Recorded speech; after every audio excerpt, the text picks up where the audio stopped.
পাথরঘাটা উচ্চ মাধ্যমিক বিদ্যালয়ে একাধিক কর্মসূচি করলেন বিধায়ক তাপস চ্যাটার্জি। বিদ্যালয়ের 100 বছর পূর্ণ হচ্ছে। 100 বছর পূর্তিতে বিধায়ক তাপস চ্যাটার্জি বিদ্যালয়ের ছাত্রছাত্রীদের বই উপহার দেন। পাশাপাশি বিদ্যালয়ের সেমিনার কক্ষে সংস্কারের জন্য বিধায়ক তহবিল থেকে টাকা দেওয়া হয়েছে। সেমিনার কক্ষে শিলান্যাস করলেন বিধায়ক নিজে। পাশাপাশি বিদ্যালয়ের ছাত্রছাত্রীদের এবং অভিভাবকদের জন্য চোখের ক্যাম্প করা হয়, সম্পূর্ণ ফ্রিতে চশমা বিতরণ করা হয়। বিধায়কের সঙ্গে অনুষ্ঠানে আরও উপস্থিত ছিলেন 1 নম্বর বড় চেয়ারম্যান শাহনাজ আলী মণ্ডল, জেলা পরিষদ সদস্য আফতাবউদ্দিন, বিধাননগর পৌর নিগমের মেয়র পরিষদ সদস্য আরাত্রিকা ভট্টাচার্য, রহিমা বিবি মণ্ডল, স্কুলের সভাপতি পরিমল মণ্ডল, প্রধান পিঙ্কি মণ্ডল, উপপ্রধান টুটুন গাজী, কর্মাধ্যক্ষ শৈতুল মোল্লা প্রমুখ।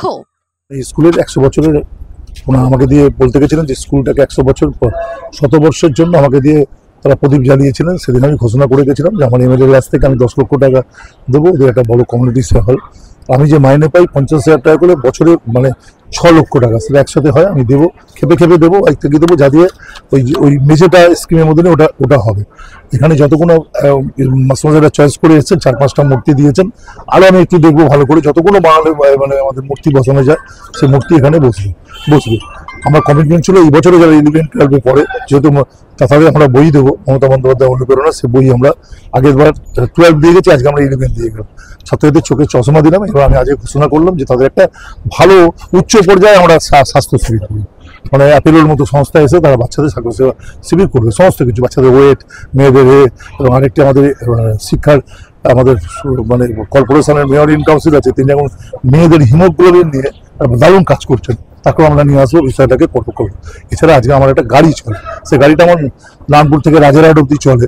এখানে শুনলাম, আমি ছাত্রদের সাথে গল্প করছিলাম আগের দিন এসে, বললো আকন্দ কিশোরী, মানে এখান থেকে নাকি অনেক দূর হেঁটে ছাত্রছাত্রীরা আসে।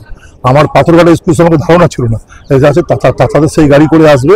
আর একটা হচ্ছে আরেকটা আমাদের ওই বাড়িগুড়ি, সেটাও খুব, সেখান থেকে ছাত্রছাত্রীরা মানে আমাদের যে আশা করে সপ্তাহে 2 দিন আমি এই গাড়িটা এখান থেকে দেবো।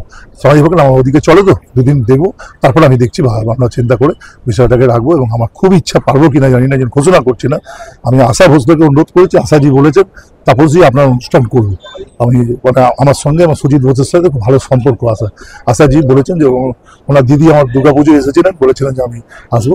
যদি উনি আসেন 100 বছরের উপলক্ষে, উনি তো উপরে উঠতে পারবেন, এখানে প্রদীপ জ্বালিয়ে উনি উদ্বোধন করুন। আর রহিমা বিবির ওখানে আমি একটা 57 লক্ষ টাকা দিয়ে আমার এমএলএর কাছ থেকে একটা বড় কাজ করছি, বিসর্জন ঘাট, সেটাও কমপ্লিট হবে, কাজ হচ্ছে।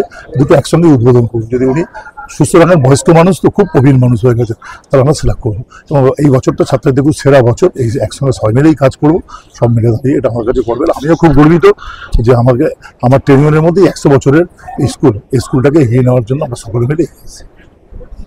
এছাড়া ছাত্ররা আমাকে যেটা ডিমান্ড করেছে, এবার টিচার তো সবসময় সরকার সঙ্গে সঙ্গে দিতে পারে না, পার্ট টাইম। আমি ওদের সঙ্গে কথা বলছি, দেখছি ওটা আমি আমার নিজের দিক থেকে ওদের কাছে দিতে পারি। ওরা এবার সায়েন্সটাও পেয়েছে, সায়েন্সটাও করে দেওয়া হয়েছে। সায়েন্সটার জন্য যেটা আসবে সেটা আমি কথা বলছি স্কুল কর্তৃপক্ষের সাথে কথা বলে, আমি 1 বছরের জন্য বা ইত্যাদির জন্য যাতে করে নেওয়া যায়, এটা আমি করবো। কারণ একটা ছাত্রী খুব সুন্দর বক্তব্য রেখে আবেদনটা করলেন, আমার কাছে খুব ভালো লাগে।